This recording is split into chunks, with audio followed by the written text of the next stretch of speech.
everyone, this is Carrie. I am in Jamaica, so I haven't been able to give an update for a little while, but I wanted to just jump on here and give you a brief update on what has been going on. This is by no means an all-inclusive update, but just to give you some major points.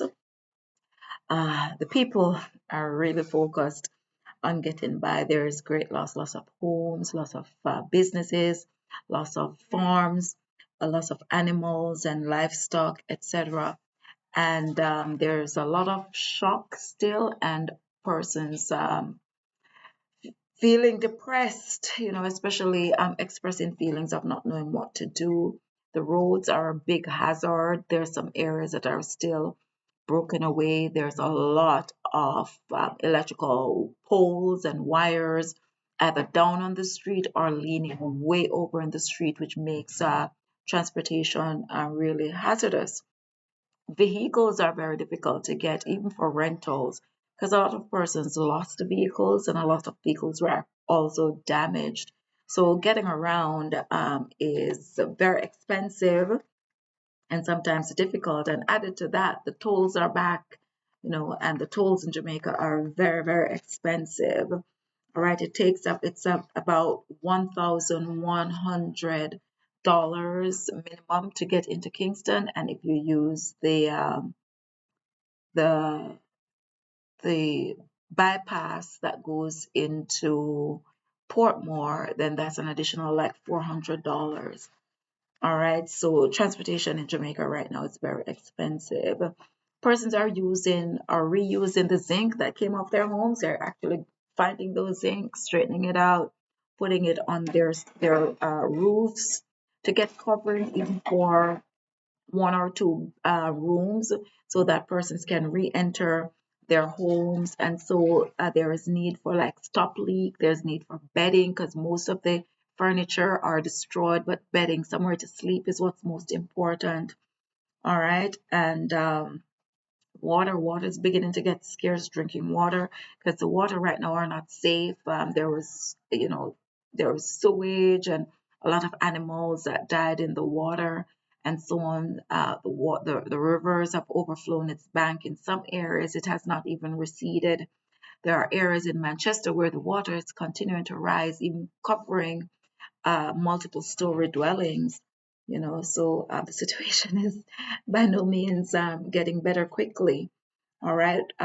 Water, as I said, is scarce. Water is being rationed in some areas. In some areas, water is also available for sale. Care packages are being delivered, but it's limited. So, for example, if you have a population of 37,000, but you only have 500 packages, like who gets what, right? And even I've not seen 37,000 care packages yet. But what we have been giving out to those that we know are greatest in need. All right, so there are a lot of persons who are in need that but are not actually receiving, but we continue to do our best. So we ask that you continue to support Parish Global Ministries Inc. So far, Parish Global Ministries Inc. have provided support in the form of food and water, toiletry and sanitation items, mattresses, sleeping bags. We've assisted other organizations with deliveries, with community assessments. And one of the things I must tell you is that the mental health needs are beginning to emerge. Uh, Persons, like even the children, they're sharing the experience that they had during the hurricane and just how terrible it was, right? And people, like last week when I came, people were still like in shock, like personalities changed and everything, because of shock. And now they're getting into the stage of depression. There's a lot of person expressing not knowing what to do. Tears are beginning to flow, etc. There are places where homes used to be and they're not anymore. Persons are still in shelters. All right. And so we're entering a phase where persons are ready to move on, but with the lack of resources or even limited resources, they're not sure exactly the next steps to take. All right, and so we are here on the ground. We're continuing to do our best, and so we're asking you to continue to support us in cash and in kind, so we can continue to reach the communities that are not yet reached. We we have received some more goods, and so we're expecting to give out some more care packages going into the Vauxhall, Mogotty, Coca area. But then there are other areas like Roses Valley that we haven't really touched yet. So we're looking to you to continue to support us. Cash and kind. We need bedding. We continue to need food.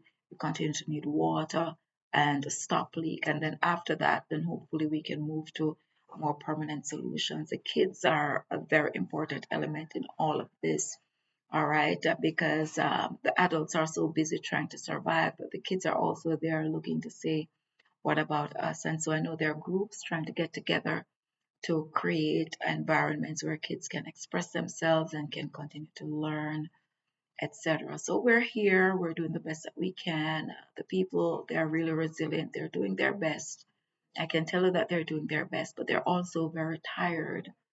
Okay, they're very tired, especially the persons who are workmen, because everyone is going around and climbing up and trying to cover at least one or two rooms so persons can get back in their homes. But when they get back in their homes, they realize they have nothing to sleep on because they've lost, their bedding, their furniture, etc., vehicles. I don't know where to start, but I just wanted to give you a quick update and to encourage you to continue to support us as we support the communities. I hope to give you another update very, very soon, and hopefully there'll be better news. All right. God bless you. Take care.